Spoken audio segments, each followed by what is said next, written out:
पहली बात मैं बता दूं, कुछ वजह रीजंस हैं जो कि रैबिट एमएपी ऑटोकैड से अलग हो जाता है। वो वजह क्या है, what is the reason behind it, देखते हैं, लेट्स सी।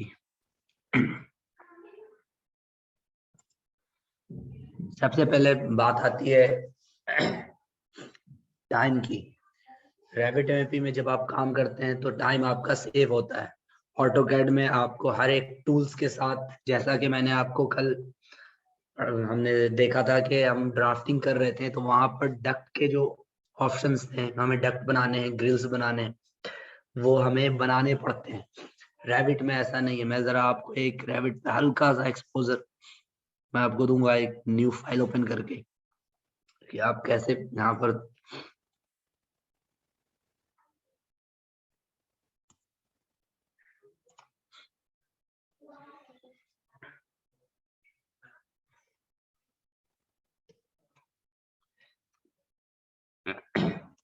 देखिए आप कितनी जल्दी काम कर सकते हैं अगर आपकी स्पीड अच्छी है, आप अगर रैबिट एमएपी को समझते हैं।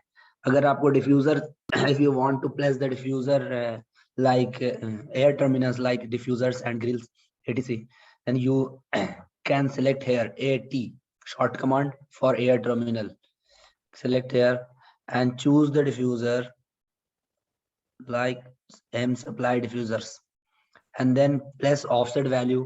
क्योंकि ये एक 3D सॉफ्टवेयर है तो यहाँ पर आपको पहले ही से हाइट वाइट डिसाइड करके चलना है कि किस हाइट पे आपको डिफ्यूजर हैंग करने हैं, किस जगह पर आपको डक्ट हैंग करने हैं।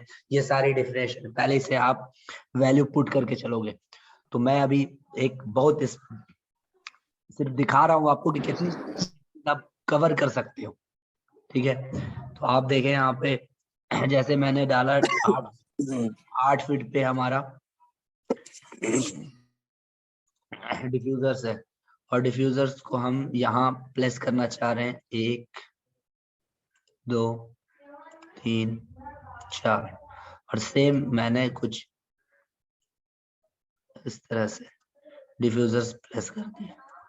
ठीक है, इसमें से रिटर्न्स बदलने हो अगर तो मैं सिलेक्ट कर सकता हूँ, सिलेक्ट करके 1 2 3 4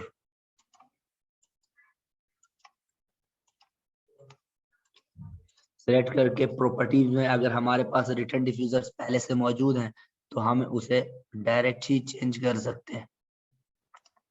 ठीक है, तो अभी मैं फिलहाल यहाँ पर डायरेक्ट सप्लाई ही रखा हुआ हूँ, चेंज नहीं कर रहा। मैं कनेक्शन दिखा रहा हूँ कि अगर मैं डक्ट को ड्रॉ करता हूँ या मुझे यूनिट हैंग करनी है, सपोज मैंने मैकेनिकल इक्विपमेंट्स उठा लिया और यहाँ से मुझे एचयूज सीलिंग सस्पेंडेड एचयूज चाहिए, मैंने एक एचयूज कोई उठा लिए और यहाँ से मैंने ऑफसेट वैल्यू दे दिया एचयू का कि 2700 पे, यानी ग्राउंड फ्लोर से इसकी हाइट क्या है, बॉटम ऑफ एचयू मेंशन कर दिया और प्लेस कर दिया है। And then we can also the change of the parameter, जैसे कि हम यहाँ पे ऑटोकैड पे हमने कल बात की थी कि हम उसे क्या कर सकते हैं, वहां पे चेंज कर सकते हैं उसके साइज को अकॉर्डिंग टू कैपेसिटी।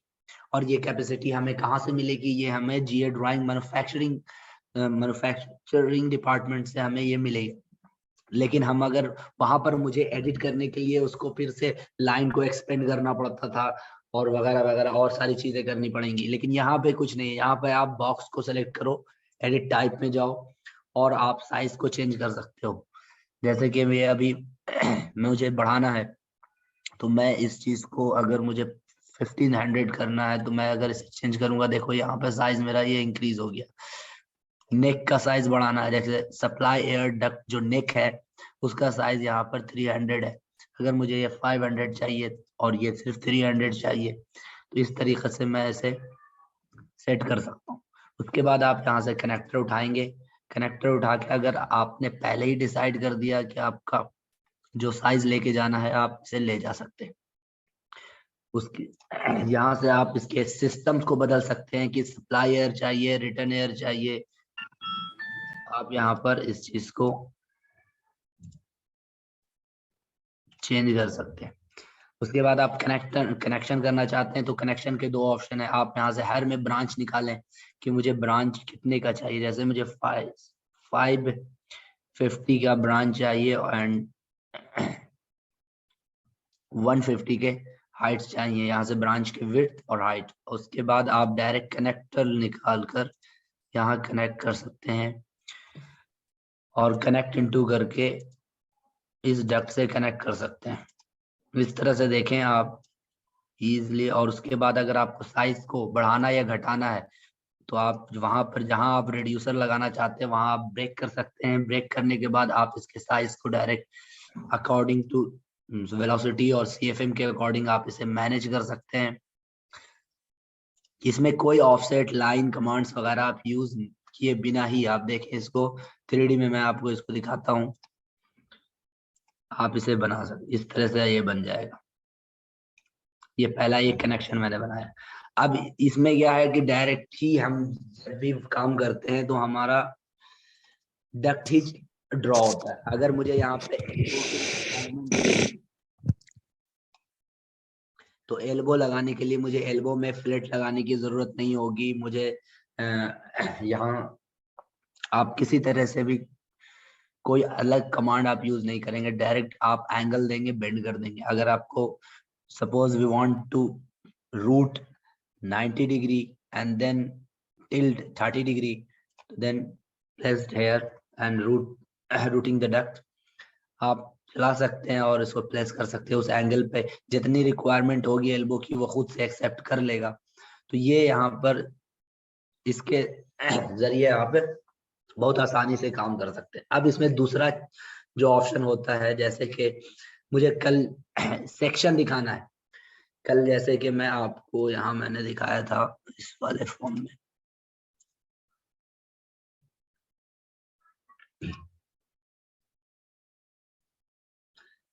इस ऑटोकैड पे मैंने कल बताया था कि अगर आप कोई ड्राइंग बनाते हो तो इसका प्लान व्यू है जो आप टॉप से देखते हो। This is the plan view and this is the section view.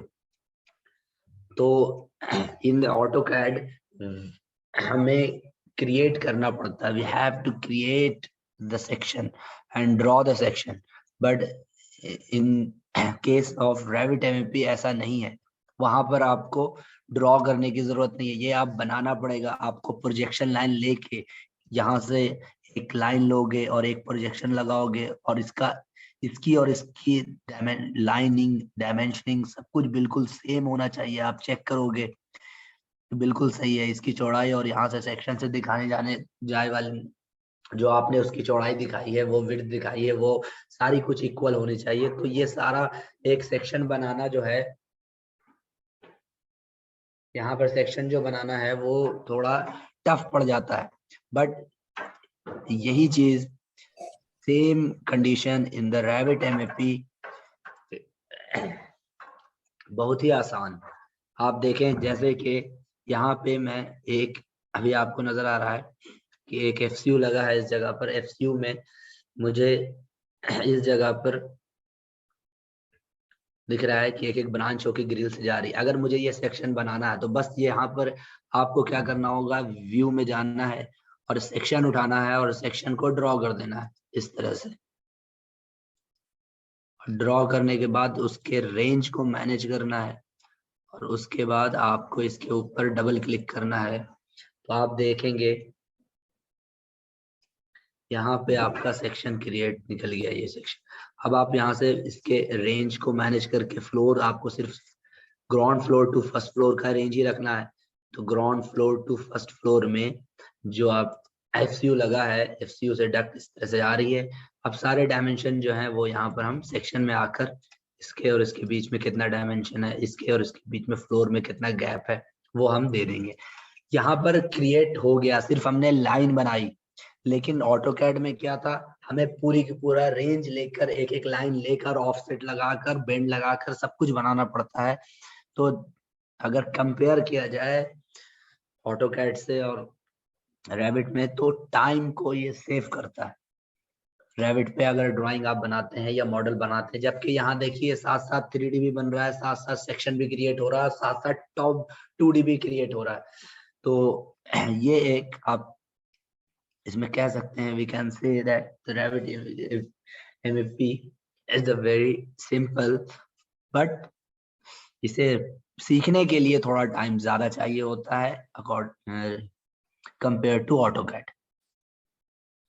अब बात आते हैं पहली वजह, पहला रीजन ये है टाइम को ये बचाता है। दूसरा वजह ये है कि ये अगर किसी तरह के कोई चेंजेस आते हैं, अगर किसी तरह के कोई चेंजेस कहीं पे भी आते हैं, जैसे कि लाइक ऑटोकैड में अगर ये चीज मुझसे कहा जाए अकॉर्डिंग टू सिचुएशन कंडीशन, आपका ये जो है रूम साइज बढ़ गया और AHUs को आपको शिफ्ट करके मूव करना पड़ा इस जगह पर, और सारी डक्टिंग फिर आपकी इस जगह आएगी, और देन कैपेसिटी भी इंक्रीज हो गई। सपोज 2500 CFM से यहाँ पर 3000 CFM हो गया, तो क्या होगा, आपके सेक्शन भी चेंज हो जाएंगे, साइज भी चेंज होंगे, सेक्शन फिर से बनाना पड़ेगा। But in the case of Revit ऐसा नहीं है, आप डायरेक्ट Revit में कोई भी चेंजेस आए, जैसे अगर मैं यहाँ पर इस डक्ट इसे यहाँ से डिलीट कर दूं, सपोज मानने दिखाने के लिए कि मैं डिलीट कर देता हूँ, तो सेक्शन में जब जाऊंगा तो सेक्शन में यहाँ पर इक्विपमेंट्स भी डिलीट हो जाएंगे।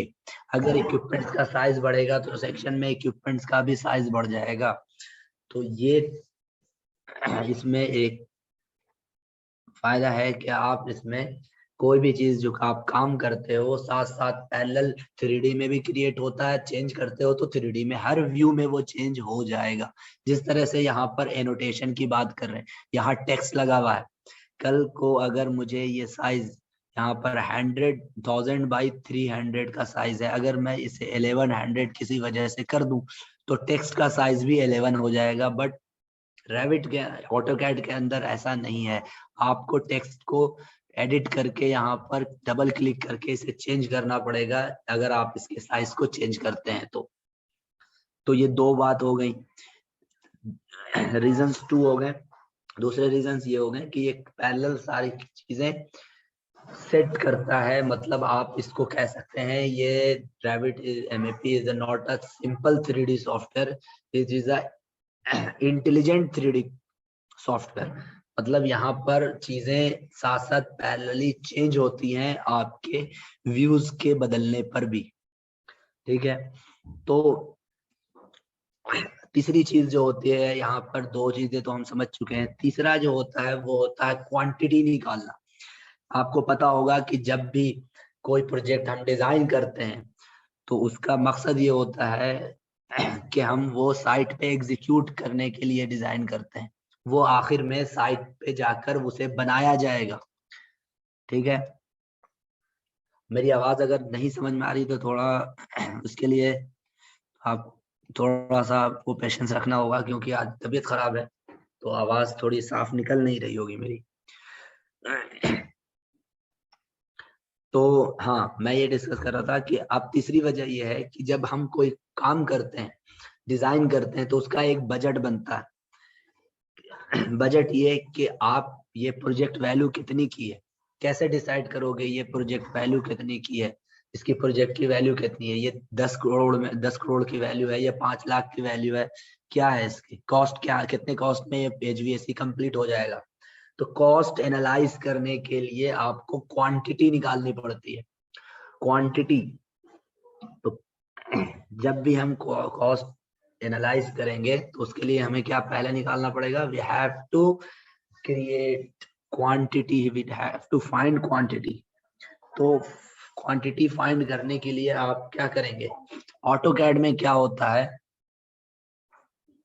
ऑटोकैड फाइंड करने में क्या होता है, ऑटोकैड में क्वांटिटी कैसे फाइंड होती है।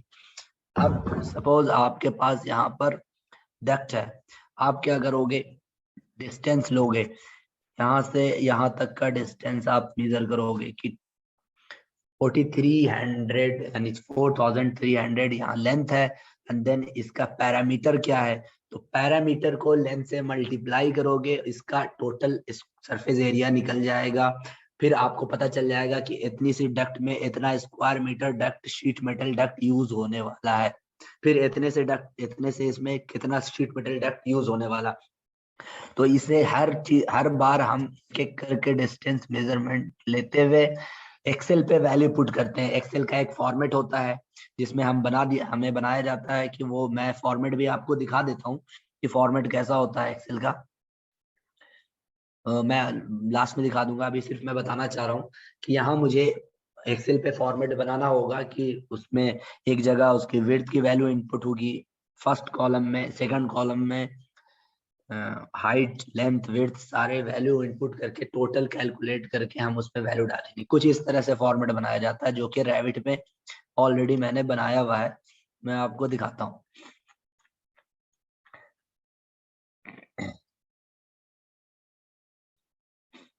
जैसे इस तरह से फॉर्मेट आपको बनता है।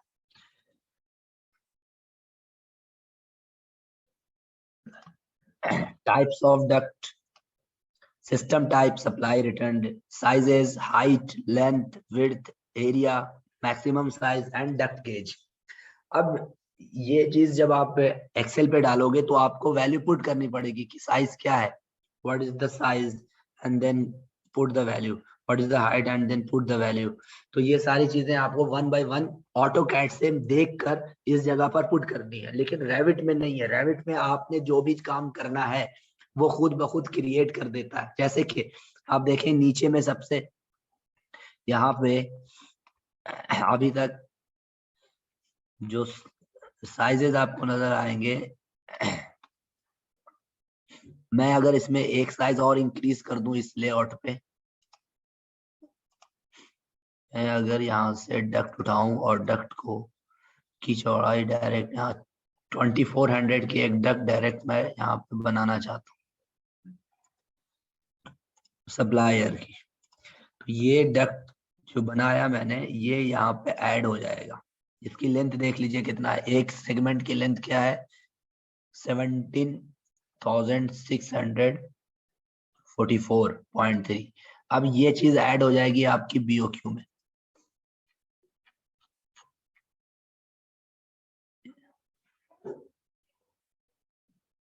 यहाँ देखें 1700 6044 ये ऐड हो गया ना यहाँ पे। तो ये चीज, ये साइज भी ऐड हो गया 2400/3। तो ये जिस तरह से आपने जहां प्रोजेक्ट में कोई भी चीज ऐड किया आपकी क्वांटिटी भी ऐड होने लगती है। बस आपको क्वांटिटी निकालने के लिए, ये सेटअप बनाने के लिए 5 से 10 मिनट का टाइम लगता है और आप सारी क्वांटिटी निकाल लेते हैं।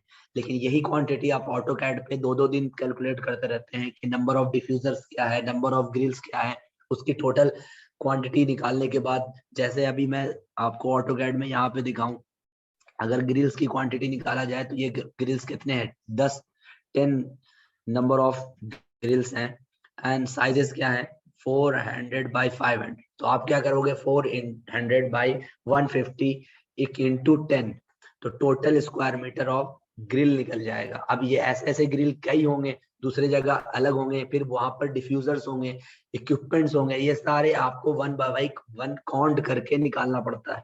रेविट खुद से ये बता देता है कि कितनी क्वांटिटी निकल के आ रही है, और वो जो बताएगा वो एग्जैक्ट बताएगा। आपके काउंट करने में गलती हो सकती है लेकिन इसके बताने में गलती नहीं होगी।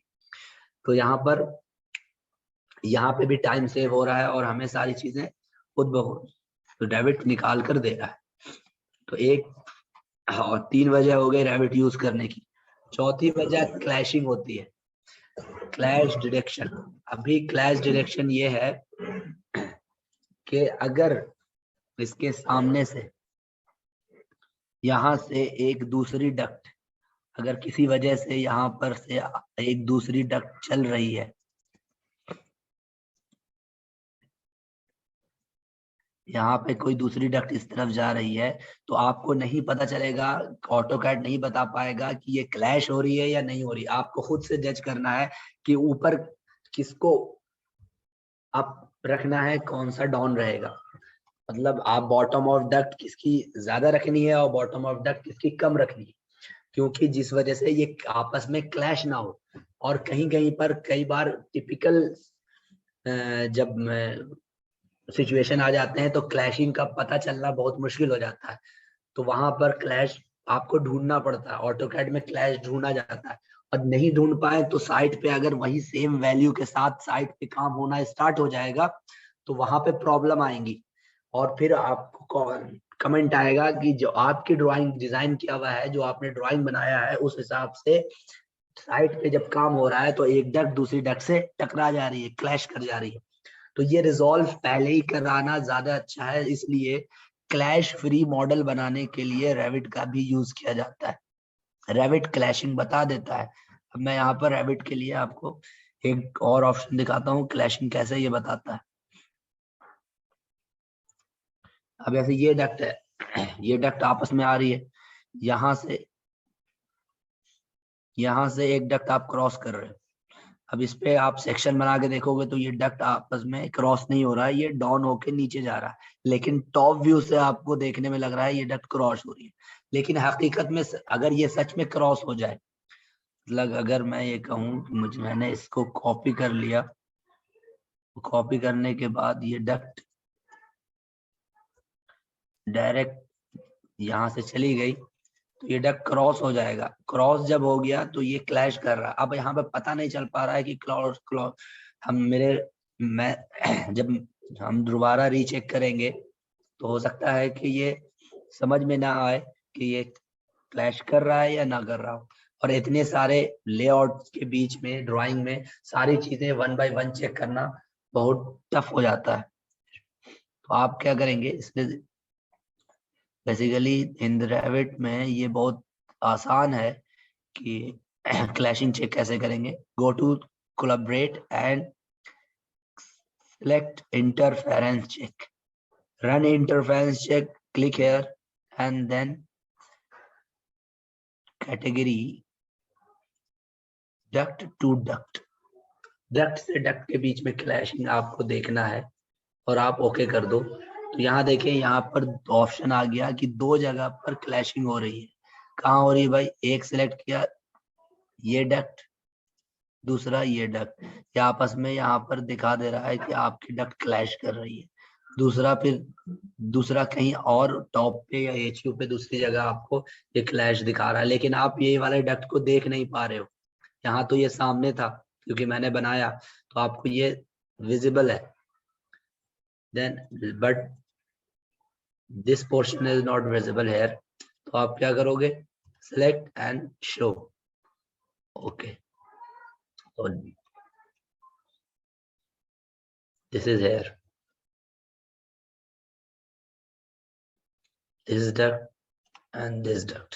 तो इस तरह से आप क्लैशिंग चेक करते हो। तो ये भी बहुत आसान है मगर थोड़ा सीखना होता है स्टार्टिंग में हमें। लेकिन ये जो टाइम को पूरा सेव करता है, टाइम को सेव, अगर आप किसी प्रोजेक्ट को 10 दिन में कंप्लीट करते हो ऑटोकैड में, तो वहां पर रेविट में आप 3 दिन में इस प्रोजेक्ट को कंप्लीट कर सकते हो। बस उस रेविट पे आपकी स्पीड अच्छी होनी चाहिए, काम करने का जो तरीका है जो उस पे आप सही से अगर आपने काम कर लिया तो इट इज वेरी सिंपल। तो ये बेसिक डिफरेंस थे जो मैंने आपको रेविट में बता दिए। इसके अलावा भी कई और ऑप्शंस हैं जो कि यूज होते हैं, ठीक है, लेकिन मैं अब ये पूरा सॉफ्टवेयर तो मैं यूज नहीं कर सकता। यहाँ पर सारी चीजें आपको बनी बनाई मिलती हैं और फिर इसके अलग पार्ट भी हैं, फैमिली क्रिएशन के भी पार्ट है। इसे यहाँ पर आपको लेआउट जो है वो 3D मॉडल क्लाइंट की तरफ से प्रोवाइड की जाती है, जो कि यहाँ पर आप देखोगे।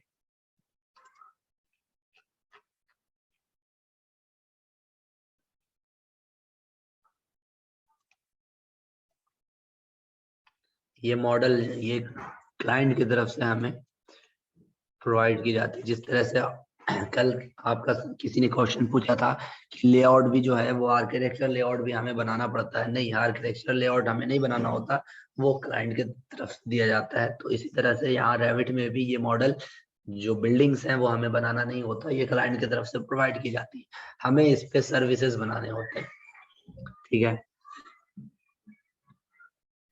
तो ये दो वजह है जिसकी वजह से एमएनसी कंपनियां सारी स्विच कर गई हैं रेविट पे, क्योंकि वो क्लैश फ्री मॉडल देना चाहती हैं। अक्सर बहुत ज्यादा कमेंट आते हैं और काम स्टार्टिंग से एंडिंग तक जो कंसल्टेंट इन्वॉल्व होता है इसमें, तो ऑटोकैड में क्या होता है कि इतने कमेंट आते हैं बाद में साइट पे काम होने वक्त कि उसको रिजॉल्व करना थोड़ा मुश्किल होने लगता है। तो इसलिए इसको, ये देखिए आप इजीली यहाँ से आप देख सकते हैं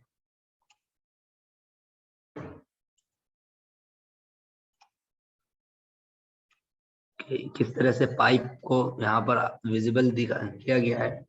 एक पाइप नीचे से जा रही है, दूसरी पाइप आपके, अब ये चीज ऑटोकैड में आपको विजिबल नहीं हो सकती कि डक्ट बीच में आ रही है, क्लैश हो रही है, डक्ट का ऑफसेट कितना रखना है, पाइप का बॉटम कितना रखना है, कौन सी पाइप नीचे से जाएगी, कौन सी पाइप ऊपर से होकर जाएगी, ये चीज पता लगाना थोड़ा टफ हो जाता है।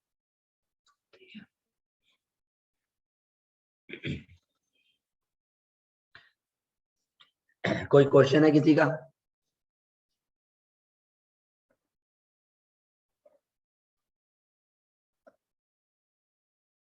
Any questions?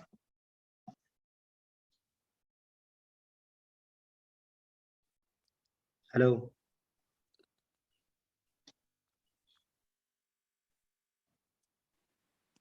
सर इसमें चिल्ड वाटर पाइपिंग भी होती है सर? चिल्ड वाटर पाइपिंग ही है ये, जितने भी दिख रहे हैं ना ये चिलर, ये चिलर ही है। और ये आपको जो नजर आ रहा है यहाँ पे, ये चिल्ड वाटर पाइपिंग ही जा रही है। देखिए system type chilled water system supply, दूसरा सेलेक्ट करता हूँ, चिल्ड वाटर रिटर्न।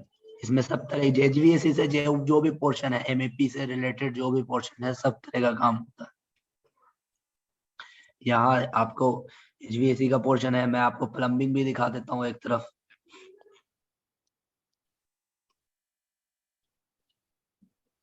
देखिए ये प्लम्बिंग का काम हुआ है। अगर मैं यहाँ पर सिलेक्ट करूँ और इसे 3D में देखता हूँ,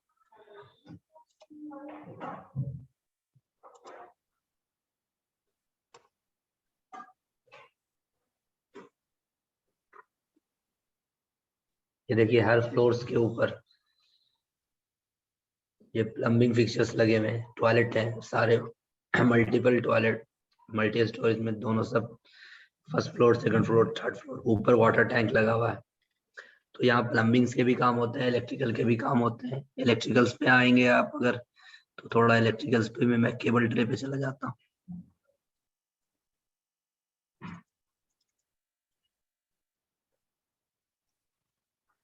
यहाँ देखें ये स्पीकर लगा हुआ है, ये डिटेक्टर है, ये फायर अलार्म है, ये कैमरा है। अगर आप इस चीज को सिलेक्ट कर लें, इसे भी सिलेक्ट करने के बाद आप यहाँ से 3D में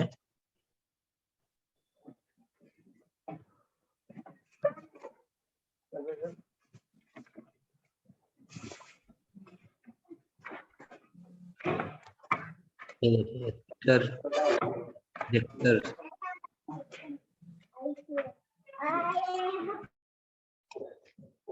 देन फायर अलार्म्स।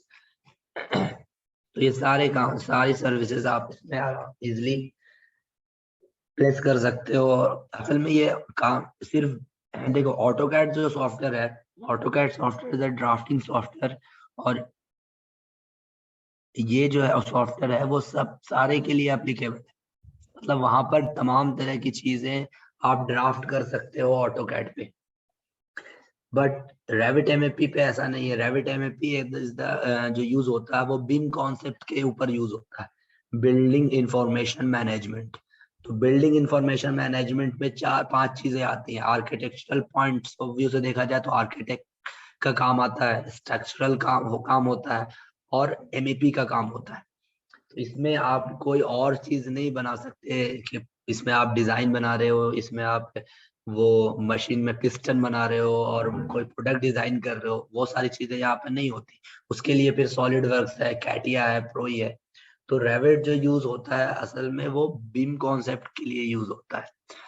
तो यहाँ पर यही 5 चीजें यहाँ पर अप्लाई होती है, इसलिए ये स्टार्टिंग में ही लिख दिया है इसने पहला पैनल जो है आर्किटेक्चरल का है, दूसरा स्ट्रक्चर का है, तीसरा स्टील का है, ये भी स्ट्रक्चर के ही इसमें आता है, और चौथा जो है वो सिस्टम का है। सिस्टम के अंदर HVAC, पाइपिंग एंड इलेक्ट्रिकल तीनों आ जाते हैं। बाकी जो पैनल्स हैं वो यूनिवर्सल पैनल है, वो सबके लिए यूज होते हैं, लेकिन ये जो है वो 4 अलग अलग पैनल्स जो दिए हैं वो यही बताता है कि रैविट जो है, रैविट के ऊपर ये 5 काम ही आप कर सकते हैं, इसके अलावा कोई और काम होता ही नहीं है। ठीक है, ऑटोकैड पे क्या है, आपको कुछ भी बना सकते हैं, फैशन डिजाइनिंग का कोर्स भी ऑटोकैड के ऊपर हो रहा है, तो वो ड्राफ्टिंग सॉफ्टवेयर है, और यहाँ पर ये मॉडलिंग सॉफ्टवेयर है। तो आपको दोनों में डिफरेंस समझ में आ गया होगा।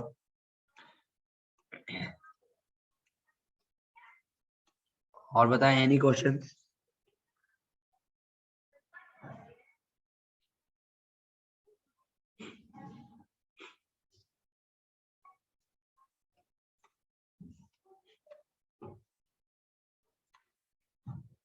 तो चले, आज बहुत ज्यादा सेशन लंबा नहीं होगा, थोड़ी ड्यू टू एक तो रीजन है कि आज मुझे कुछ बताना, इस वजह से कुछ ड्रॉ करके दिखाना नहीं था, कुछ बनाना नहीं था, कुछ कमांड नहीं बताना था, यहाँ पर मुझे सिर्फ विजुअलाइज कराना था कि आखिर जब आप ऑटोकैड से रैविट पे स्विच होते हो तो क्यों होते हो, इसकी वजह।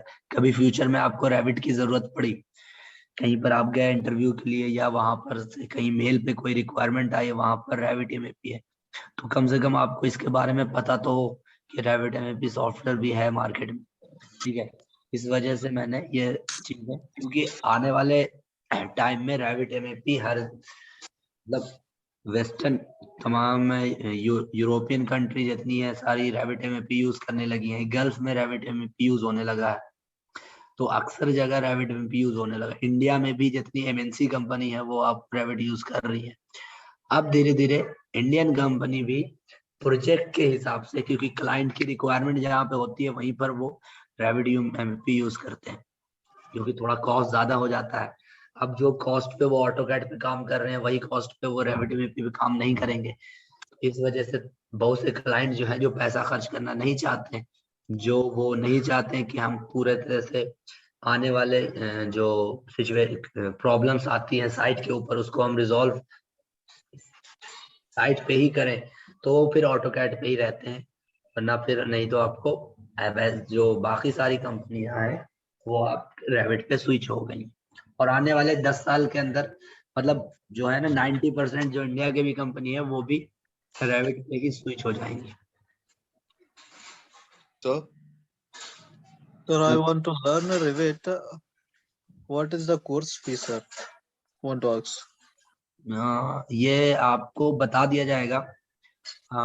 ये आप वैसे अभी जो रिसेंटली जो रैविट की फीस है वो अराउंड 15,000 के करीब है। 15,000 जी। Only for one only for mechanical or for 3? MEP पूरा MEP सर। एमएपी हाँ, बट वन थिंग आप इसको जरा समझ लें कि Revit MEP used for not used for design, only used for modelling purpose, quantity point of view से इसे यूज किया जाता है, और विजुअलाइजेशन पॉइंट ऑफ व्यू से यूज किया जाता है, और इसे क्लैशिंग पॉइंट ऑफ व्यू से क्लैश डिटेक्शन के लिए यूज किया जाता है। ये डिजाइन के लिए नहीं है, मतलब यहाँ पर आप डिसाइड नहीं करेंगे, ये रैविट खुद नहीं बताएगा आपको कि यहाँ पर किस कैपेसिटी का कौन सा डक्ट लगना है, किस कैपेसिटी का कौन सा यूनिट लगना है, इक्विपमेंट लगना है। डिजाइन और सिलेक्शन आपको वैसे ही सीखना पड़ेगा जैसे आपने इससे पहले वाले सेशंस में आपने सीखा था। तो अगर रैविट सिर्फ ये बताएगा कि इस पे मॉडल कैसे क्रिएट होता है, design after designing how to create the model in the Revit MEP, how will we create the model. हाँ बताएं। So HS alone can you provide the training or all MEP? Sorry, please again. So for HVAC alone, you can give the training sir, for the MEP Revit. Sir, not Revit. For HVAC alone, you can give the training. आवाज आपकी break हो रही है। Sir, actually, for the Revit, can you give only alone HVAC, sir? हाँ बिल्कुल, you can. For that, how much we need to pay, sir? 10,000. 10,000 for HVAC alone. If it is with MEP, 15,000. Yeah. What is the duration, sir, for the course duration? Duration for the syllabus complete total MEP का कितना होता है? 2 months होते हैं, all 2 months. वो HVAC के लिए 1 month. For the HVAC required 1 month. Okay, thank you. Hello. Sir, these courses are online or we have to learn, attend offline? You can both.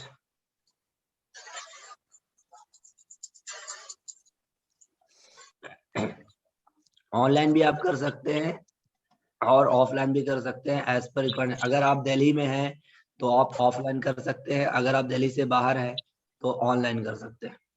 Delhi में कहाँ है सर? दिल्ली में ओखलाइट पे है, तिकोना पार्क के पास।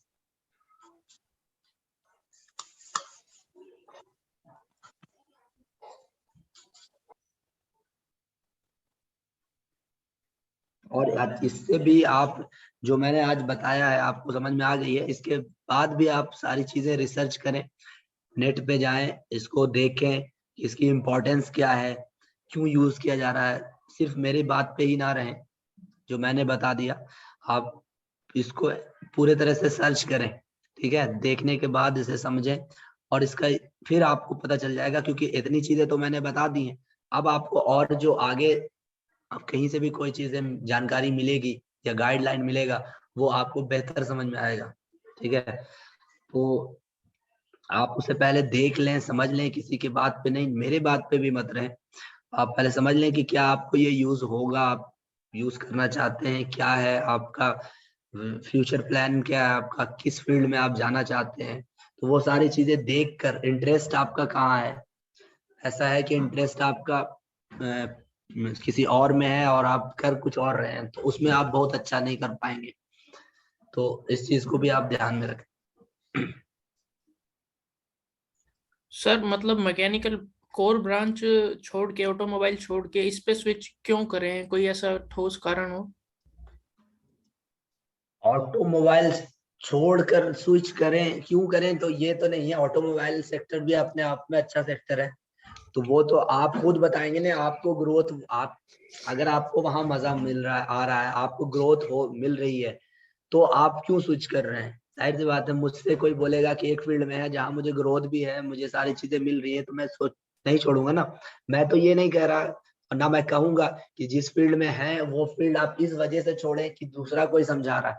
समझाने पर कभी भी कोई दूसरी फील्ड ना छोड़ें। अगर आप देखें उसमें कि ऑटोमोबाइल पे जो आपके साथ पहले 4-5 साल पहले कोई बंदा सीनियर काम कर रहा, वो किस पोजीशन पे था और आज किस पोजीशन पे है, क्या वहां ग्रोथ के जो रेशियो है वो ज्यादा है या कम है। ऑटोमोबाइल सेक्टर्स में डिजाइन कोर डिजाइन में अगर जाते हैं तो ग्रोथ है, ठीक है।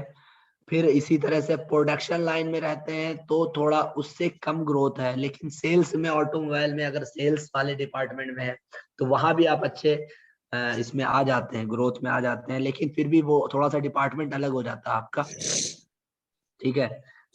तो ये आपको देखना होगा कि आपके फील्ड में ये सारी चीजें, तो अभी आप उस फील्ड में होंगे, क्योंकि ऑटोमोबाइल में तो हूं नहीं मैं, तो मैं इस पे ज्यादा तो आपको कुछ बता नहीं पाऊंगा, लेकिन फिर भी आप इसको बेहतर एनालाइज कर सकते हो कि सर HVAC बेस्ड हायरिंग कैसे, मतलब कौन सी कंपनीज हायर करती हैं HVAC बेसिस पे? बहुत सारी कंपनी है, जैसे कि MNC कंपनी की बात करें तो रैमबॉल है, ईकॉम है, थिंकबीम है, और आपका सुनील नैयर कंसल्टेंट है। ये सब कंपनी है, तो MNC कंपनी का मैंने नाम ले लिया। WSP है, तो ये सारी एमएनसी है। और जो एमएनसी नहीं है, इंडियन कंपनी में भी बहुत सारी कंपनी है, क्लाइमेटो है आपका, आबिद हुसैन कंसल्टेंट है, और बहुत सारे कंसल्टेंट, मतलब एचवीएसी की बहुत सारी कंपनियां हैं।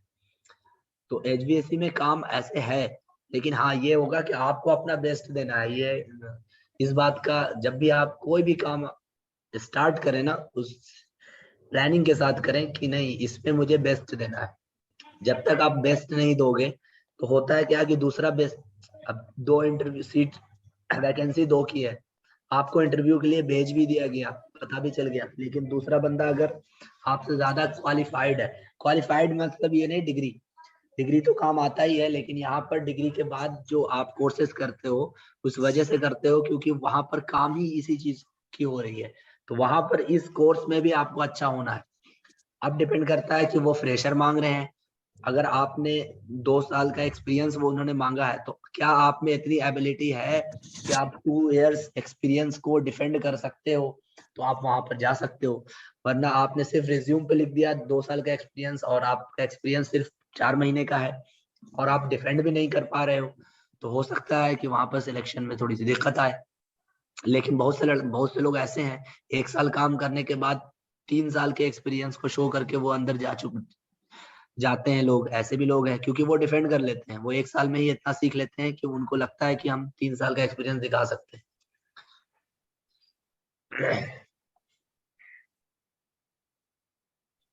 ठीक है। जी। सर जो हायरिंग होती है वो एज अ कंसल्टेंट, मतलब कंसल्टेंट के डिपार्टमेंट में होते हैं ना डिजाइनिंग के लिए? हाँ, डिजाइनिंग के लिए कंसल्टेंट भी डिजाइन हायर करते हैं और कॉन्ट्रैक्टर भी करते हैं। असल क्या है, कॉन्ट्रैक्टर क्यों करते हैं कि कॉन्ट्रैक्टर के पास जब डायरेक्ट प्रोजेक्ट आता है ना, मतलब अगर बहुत से लिंक कॉन्ट्रैक्टर के ऐसे भी होते हैं कि हर बड़े बड़े प्रोजेक्ट, तो अब जैसे साल में उसे 20 प्रोजेक्ट मिला, तो हो सकता है 3-4 प्रोजेक्ट ऐसे भी मिल गए जो कि उसके खुद के लिंक थे। तो अब खुद के लिंक के लिए वो कंसल्टेंट के पास कभी भी कॉन्ट्रैक्टर नहीं दौड़ता, क्योंकि कंसल्टेंट के पास दौड़ेगा तो वो पैसा उसको खर्च करना पड़ेगा। तो कॉन्ट्रैक्टर अपने पास भी 1-2 बंदा डिजाइन का रखता है कि उसको वेरीफाई कर सके, कहीं से डिजाइन हो के उसके पास आया तो उसको क्रॉस चेक कर सके। तो इस वजह से कॉन्ट्रैक्टर भी हायर करते हैं डिजाइन इंजीनियर, और कंसल्टेंट तो हायर करते ही करते हैं, मगर कॉन्ट्रैक्टर दोनों हायर करते हैं, डिजाइन इंजीनियर भी हायर करते हैं और साइट इंजीनियर भी हायर करते हैं।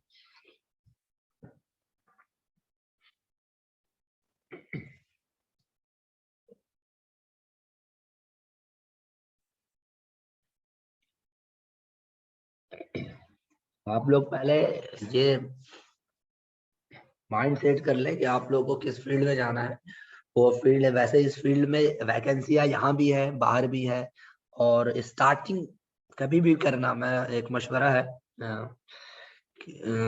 सजेशन है आप लोगों के लिए कि आप जब भी कोई काम स्टार्ट करना तो स्टार्टिंग में पैसा मत देखना। अक्सर लोग पैसे को देख लेते हैं कि मुझे स्टार्टिंग में यार 5,000 दे रहा है, 5,000 ही दे रहा है, बात 5,000 की नहीं है। वो वहां पर आप अगर 5 महीने भी रुक गए और 5,000 दिया तो आप बाद में ना उसे आप वो 5 महीने आप उसको 1.5 साल में बदल सकते हैं और किसी दूसरी कंपनी में आप डायरेक्ट कुछ दूसरी सैलरी, अच्छी सैलरी पा सकते हो 1.5 साल के एक्सपीरियंस को शो करके।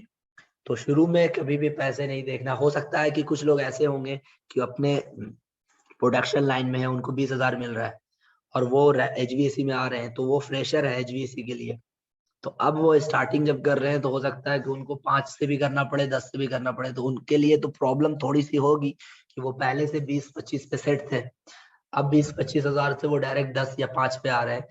लेकिन ऐसे भी लोग हैं कि जिन्होंने चेंज किया, 30-30 हजार की सैलरी छोड़कर उन्होंने दूसरे सेक्टर्स को ज्वाइन किया और वहां पर फिर से स्टार्ट किया और वो फिर अच्छी पोजीशन पे, क्योंकि उनको ग्रोथ पता समझ में आ गया कि यहाँ ग्रोथ ज्यादा है, वहाँ ग्रोथ कम है। यहाँ पर हम सीख के हम कल को अपनी कंपनी भी बिल्ड कर सकते हैं, क्योंकि एचवीएसी डिजाइन सेक्टर ऐसा है कि इसके लिए आपको सिर्फ अगर खुद को डिजाइन आता है और 1-2 बंदे हैं और 2-3 पार्टनर मिलके भी आप कंपनी खड़ी कर सकते हैं।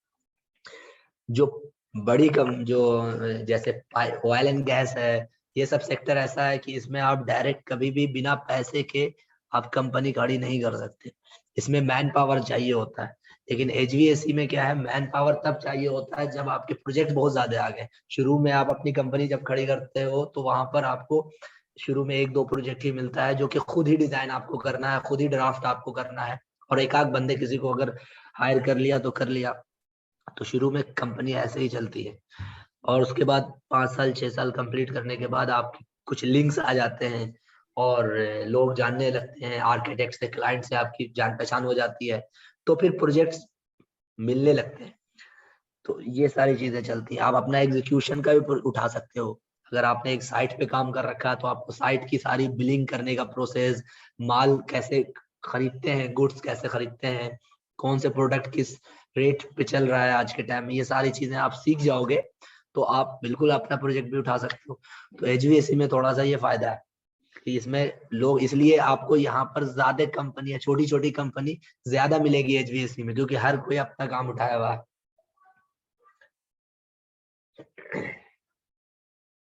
और बाहर में तो और ज्यादा है, दिल्ली में थोड़ा सा कंपटीशन ज्यादा है, दिल्ली में।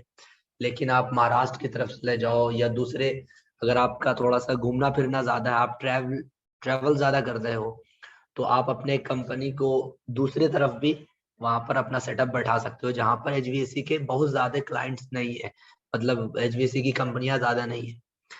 तो उस वजह से लोग नए नए पॉइंट ऑफ व्यू को देखते हुए, इस चीज को देखते हुए अपना सेटअप हर जगह बैठाते रहते। हमने खुद बैठाया है, मेरी भी कंपनी है, मैंने भी कंपनी 3 साल पहले रजिस्टर्ड की है। लेकिन यह है कि अभी लॉकडाउन की वजह से थोड़ा सा, जाहिर सी बात है, अप्स एंड डाउन तो होते ही हैं लाइफ में, तो वो बिजनेस का तो ये उसूल ही है, अप्स एंड डाउन होंगे। अगर बहुत अच्छा गया तो आपको वो साल भर की कमाई 1 महीने में हो जाएगी, नहीं हुआ तो हो सकता है कि थोड़ा वेट करना पड़े। तो रिस्क तो लेना पड़ता है बिजनेस के लिए, लेकिन इन सब के लिए बिजनेस करने से पहले जरूरी है कि आप प्रॉपर नॉलेज ले लें। बिना नॉलेज लिए बिजनेस स्टार्ट करेंगे तो फिर वो डूबने के चांसेस ज्यादा है।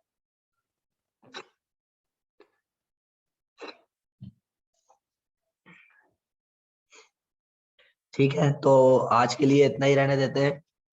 अब जो भी होगा आपको टेलीग्राम में अब मैसेज मिल जाएगा, और आप अगर ग्रुप से हैं वहां पर तो आप डायरेक्ट कनेक्ट करें कंफर्ट डिजाइन को, नंबर भी होगा उस पे, तो डायरेक्ट कनेक्ट करेंगे तो बात हो जाएगी आपकी। हेलो हाँ हेलो।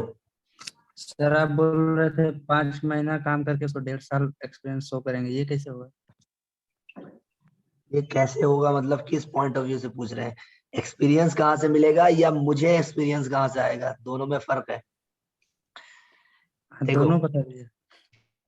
एक तो होता है कि अगर आपने जैसे 5 महीने के अंदर 3 प्रोजेक्ट कर लिए अच्छे, ठीक है, और बहुत से बंदे ऐसे भी होते हैं किसी कंपनी में 1.5 साल का एक्सपीरियंस है लेकिन वहां पर सिर्फ 2 प्रोजेक्ट किया उन्होंने, और आपने पुराने ही प्रोजेक्ट पे काम करके अपने साथ 2 एक नए प्रोजेक्ट पे काम किया और 3 पुराने प्रोजेक्ट पे काम कर लिया, तो आपने 4 प्रोजेक्ट पे काम कर लिया और आपको चीजें समझ में आने लगी, तो वहां पर आप इजिली 1 से 1.5 साल का एक्सपीरियंस शो कर सकते हैं। अब शो करने के अलावा दिक्कत होती है कि कंपनी से कहाँ से मिलेगा। अगर हम जिस कंपनी में 5 महीना काम किया है तो अब कंपनी में दूसरी कंपनी को वहां पर दिखाना भी है, तो वो थोड़ा सा दिक्कत, वहां पर फंस जाता है इंसान। तो वहां पर आप अगर जैसे इस कोर्स में जैसे कंफर्ट डिजाइन से कोर्स करते हो तो कंफर्ट डिजाइन आपको 6 महीने का एक्सपीरियंस दे देती है, क्योंकि कंफर्ट डिजाइन खुद ट्रेनिंग सेंटर भी है और प्रोजेक्ट भी उठाती है। और मेरे साथ भी कंफर्ट डिजाइन लिंक इसी वजह से है क्योंकि कंफर्ट डिजाइन ने किसी भी ऐसे बंदे को अपने साथ नहीं जोड़ा है जो सिर्फ पढ़ाता हो, उसकी या तो वो काम कर रहा हो या उसकी खुद की कंपनी है। तो इसलिए मैं भी जुड़ा हुआ हूँ, तो मेरी भी खुद की कंपनी मैंने अभी हाल में रजिस्टर्ड की है, तो उसने जोड़ लिया। तो उससे ये फायदा होता है कि बच्चे जो फ्रेशर आते हैं, जो सीखते हैं, कम से कम उसको एज अ सर्टिफिकेट दे दिया जाए कि इन्होंने काम किया, क्योंकि सिखाते तो हम ही लोग हैं, लेकिन वहां पर जाने के लिए उन्हें सर्टिफिकेट की जरूरत पड़ती है, तो सर्टिफिकेट हम प्रोवाइड करा देते हैं। लेकिन ये काम तभी प्रोवाइड कराते हैं जब हमें ये महसूस हो जाता है कि आप उस लायक हो गए हो कि आप डिफेंड कर दोगे। कोई भी ऐसे आ जाता है कि नहीं मुझे दे दीजिए, मुझे जाना है, तो वहां पर तो अपना नाम खराब करना है। मेरे अंडर में आपने 1 साल क्या काम किया भाई, जो आपको कुछ नहीं आता। ये थोड़ा सा यहाँ पर सोचने की बात होती है कि हर अपने आप को आप उस तरह से प्रूफ करो कि हाँ आपको वो सर्टिफिकेट भी मिल जाए और आपको इंटरव्यू के लिए भी भेजा जाए, क्योंकि यहाँ पर 3 इंटरव्यू आपको कंडक्ट कराया जाता है। कंफर्ट डिजाइन 3 इंटरव्यू के चांसेस आपको देगी, और ऐसे कई बच्चे हैं कि जिन्होंने 6-7 इंटरव्यू के बाद निकाला है, लेकिन वो किसी वजह से उन प्रॉब्लम थी, वो यहाँ नहीं थे दिल्ली में। लेकिन 3 इंटरव्यू में अक्सर जो बंदे ठीक ठाक होते हैं वो निकाल लेते हैं, ठीक है, जिन्होंने मेहनत जरा सा भी सीरियस होकर काम किया है। क्योंकि यहाँ पर असल में कुछ ऐसी चीज तो बताई नहीं जाती, बताई वही जाती है जो कि काम कंपनियों में जैसे काम हो रहा है वही चीज सिखाई जाती है। स्टार्टिंग में थोड़ा सा गाइडलाइन दिया जाता है कि आप थियोरेटिकल पॉइंट ऑफ व्यू से भी स्ट्रांग रहो, लेकिन बाकी सारी चीज प्रैक्टिकली बताई जाती है, और फाइनली एक आपको प्रोजेक्ट भी कराए जाते हैं। अब इसको आप कितना सीरियस लेकर काम करते हो। कुछ लोग तो ऐसे हैं कि आधे कोर्स में ही ज्वाइनिंग हो गई है, उन्होंने HVAC डिजाइनिंग का कोर्स पूरा कंप्लीट किया ही नहीं, रेविट MAP अभी आधे पे थे, उनकी ज्वाइनिंग कर लिया उन्होंने और वो चले गए, लेकिन वो बाद में फिर ऑनलाइन रेविट सीख रहे हैं या फिर जो बचा हुआ कोर्स है वो सीख रहे हैं।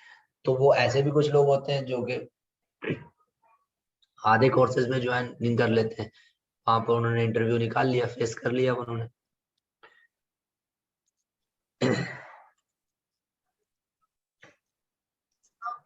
कोर्स में सर हम बेसिकली डिजाइनिंग सीखेंगे या और भी कुछ है?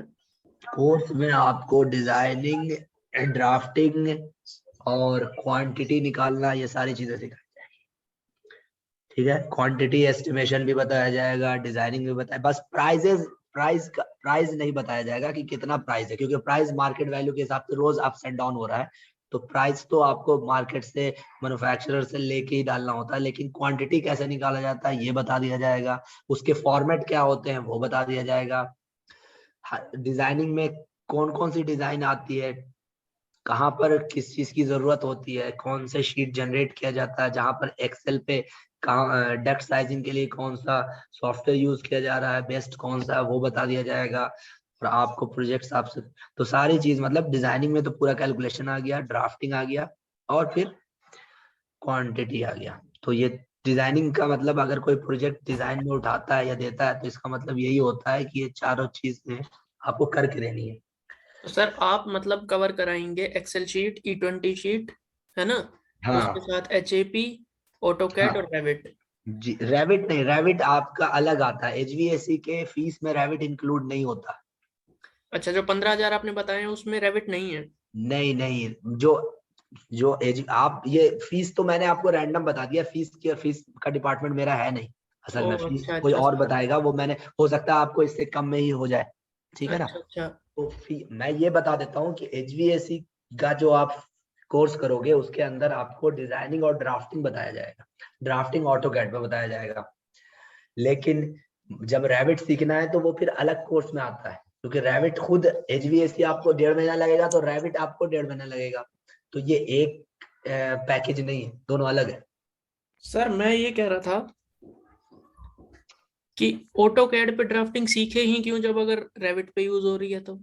इसलिए कि आप स्टार्टिंग में किसी कंपनी में जाते हैं इंटरव्यू के लिए, वहां रेविट यूज नहीं हो रहा है तो आप फंस जाओगे ना। जैसे आपके पास मालूम है कि 100 कंपनियां दिख रही है, जिसमें से 10 बड़ी बड़ी कंपनियां जो हैं वो MNC आपको रेविट यूज कर रही है, लेकिन कुछ जो ज्यादातर कंपनियां AutoCAD यूज कर रही है। तो आपके पास रेविट इसलिए आप सीख रहे हो कि आपके पास ऑप्शन है कि रिज्यूम को हेवी करने का, कि मुझे रेविट आता है। छोटी कंपनियां क्या करती हैं, देखती हैं ये भी कि अच्छा रेविट, अब 2 बंदे गए इंटरव्यू के लिए, वैकेंसी है, वहां पर सीट है, आपके रिज्यूम ये बताता है कि आपको रेविट भी आता है, और वहां पर रेविट का काम बहुत ना के बराबर होता है, कभी कभी साल में एक आध प्रोजेक्ट आ जाता है, जो कि वो कंपनियां आउटसोर्स कर देती है कि रेविट का काम जब आता है तो हम बाहर की कंपनी से करा लेते हैं। आपने उसे बता दिया कि मुझे रेविट भी आता है, तो वो ये देखेगी कि आप, दूसरा बंदा सिर्फ AutoCAD डिजाइनिंग जानता है, आप रेविट MAP डिजाइनिंग और AutoCAD जानते हैं, तो आपके चांसेस सिलेक्ट होने के ज्यादा हो जाते हैं उस कंपनियों में। जहाँ रैविट यूज हो रहा है वहां तो रैविट चाहिए ही चाहिए, वहां तो आप ये कर ही नहीं सकते कि नहीं मुझे रैविट कम आता है या ज्यादा आता है, वहां रैविट एक्सपीरियंस मांगते हैं, ठीक है ना। तो ये वजह है। तो ऑटोकैड मैं डायरेक्ट, अगर ऑटोकैड का कोई ऑप्शन नहीं होता तो मैं डायरेक्ट मना कर देता कि रैविट ही सीखो डायरेक्ट। लेकिन अभी ये मार्केट का जो सिचुएशन है वो ये है कि दोनों मिक्स होके काम हो रहा है, ठीक है ना। किसी कंपनी में ऐसा भी हो रहा है जहां रैविट यूज हो तो रहा है लेकिन पहले फाइल ऑटोकैड में बनती है और उसी को ऑटोकैड से कन्वर्ट किया जाता है रैविट में। तो दोनों बंदे हायर हो रहे हैं, ऑटोकैड के भी बंदे हायर हो रहे हैं, रैविट के भी बंदे हायर हो रहे हैं। तो वहां क्या कीजिएगा, तो ये है। तो इसके लिए, लेकिन अगर आपको इन दोनों में से, ये भी मैं बता दूं, इन दोनों में से कोई एक चीज चुनना हो, सपोज किसी वजह से मतलब फाइनेंशियल इश्यू है, पैसे कम है, तो मैं बोलूंगा कि आप डिजाइनिंग और ड्राफ्टिंग करो, रैविट का भी जब पैसे होंगे तब करना। क्योंकि रैविट इसलिए थे क्योंकि ज्यादा चांसेस है कि आपको इन दोनों पे ज्यादा इंटरव्यू के चांसेस मिल जाए। रैविट तो आपका एक पार्ट होगा ही, लेकिन ये तब करना जब आपको इसकी जरूरत महसूस हो, तो वरना पहले आप ऑटोकैड और ये करो। रैविट स्टार्टिंग से करोगे तो ये, मैं इसलिए बोल रहा हूँ कि कई बार होता है कि चांसेस आ जाते हैं और जिस वक्त चांस आते हैं उस वक्त आप रैविट सीखने के लिए जाते हो। अक्सर लोग ऐसे भी मिले हैं जिनके पास चांस थे स्टार्टिंग में, वो रैविट सीख सकते थे लेकिन उन्होंने सीखा नहीं। वो सीखा नहीं तो वो जब भी चांस इंटरव्यू में गए तो रैविट की वजह से छट गए और उनके पास टाइम नहीं बचा कि वो रैविट कर सके। वो जॉब में इतने ज्यादा इन्वॉल्व हो गए, काम इतना ज्यादा है कि वो रैविट में प्रैक्टिस नहीं कर पा रहे हैं। तो इस पॉइंट ऑफ व्यू से रखते हुए कि आप रैविट पहले सीख लो तो अच्छा है। कभी आपके पास काम आया तो आप थोड़ा सा प्रैक्टिस करके रैविट को कवर कर सकते हो, लेकिन आप एकदम नहीं जानते हो तो आपको 2 से 2.5 महीना 3 महीना चाहिए पूरे अच्छे से। सिलेबस तो 1.5 महीना में खत्म हो जाएगा, 1.5 महीना आपको प्रोजेक्ट करते करते और उसमें बेहतर होते होते लग जाएगा। तो उतना टाइम आपको फ्यूचर में मिले ना मिले, बहुत से लोग कंपनी को रिजाइन दे के, ऐसे भी कई सीनियर है मेरे पास जिनके पास 4 साल का एक्सपीरियंस है और वो उन्होंने कंपनी को रिजाइन दे दिया है कि हाँ मुझे रैविट सीखना है, और रैविट 4 महीने से वो रैविट सीख रहे हैं। एमएनसी कंपनी में जब भी अप्लाई करते हैं तो वो रैविट की वजह से सिलेक्ट नहीं हो पाते, रैविट नहीं आने की वजह से। तो वो रैविट सीखने के लिए वो उन्होंने 4 महीना टाइम लिया है कि गल्फ जा रहे हैं, गल्फ में अच्छी सैलरी है, रैविट ठीक ठाक दे रहे हैं, मगर रैविट आना चाहिए। तो ये कंडीशन है। लेकिन अगर आप फाइनेंशियली, हम दोनों बात बताते हैं कि अगर आपके साथ पैसे की प्रॉब्लम है तो आप दोनों में अगर किसी एक चीज को चुनना है तो फिर आप डिजाइनिंग और ड्राफ्टिंग यानी ऑटोकैड चुने, रैविट को छोड़ दें, और फिर बेहतर ये है कि दोनों सेलेक्ट कर लें। सर एक क्वेश्चन और था। हाँ बताइए। सर जैसे गुड़गांव सेक्टर 14 में जो मार्केट है वहाँ बहुत सारे लोग बैठे हुए हैं डिजाइनिंग सिखाने वाले, हाँ लेकिन ठीक। उसमें 2 रेनाउंड भी हैं जो मतलब गवर्नमेंट की तरफ से सर्टिफिकेट प्रोवाइड करते हैं। एक राजीव गांधी करके है और दूसरे का अभी नाम याद नहीं आ रहा, मतलब मैं गया था वहाँ पे। तो वो लोग सेम कोर्स सर 5-6 हजार रुपए में करा देंगे, तो हम कंफर्ट डिजाइन से क्यों करें? मतलब वहां से कोर्स करके आपके यहाँ काम कर सकते हैं क्या?